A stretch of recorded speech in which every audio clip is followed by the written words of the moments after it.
In this video, we'll talk about how to predict system output for any linear time invariant system. Generally speaking, so far we've learned about a couple of methods, and I just want to flesh them out a little bit more. The first method we've learned about is to derive the differential equation and then to solve it.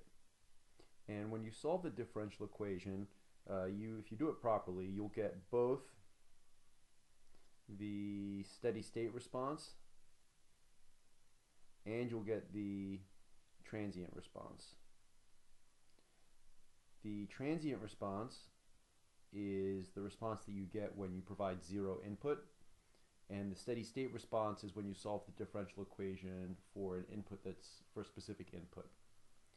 So we've tried that, and that's a successful method, but the math is hard. So now essentially we're going to spend a decent number of time, a few lectures worth, talking about ways of doing an end run around that differential equation, because it's never fun to solve. So the alternative method we've talked about is to derive the transfer function using complex impedances.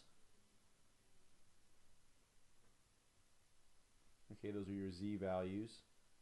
Those are your complex impedances. And in the last video we saw how once you have a transfer function, you can take any signal x of t, you can break it up into a sum or an integral of cosines at different frequencies. You can take each of those frequencies, filter it with your system,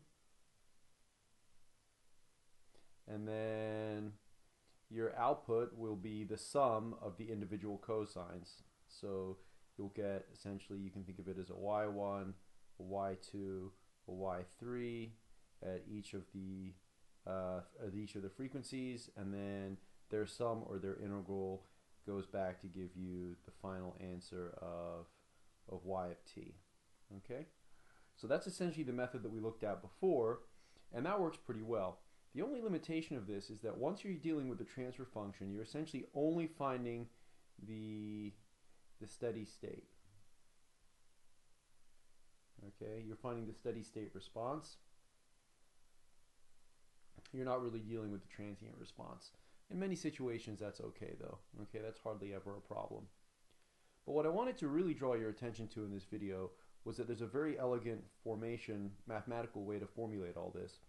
The key equation is that the output y can be represented as the product of h, which is the transfer function, and the input signal x. Okay, so this is essentially a method of predicting the output given the input and the transfer function, but in the frequency domain. Okay, so this is a frequency method for predicting the output y. And just to remind you how elegant this is, remember that these are all complex expressions. So h and x are complex, and when you multiply two complex terms together, then what you're really doing is you're multiplying the magnitudes and you're adding the phases, and that's what we knew we needed to do all along. Okay, we know we needed to multiply the magnitudes and add the phases, and that's what this key expression does for us. Okay, this y equals x times h. It doesn't get much simpler than that.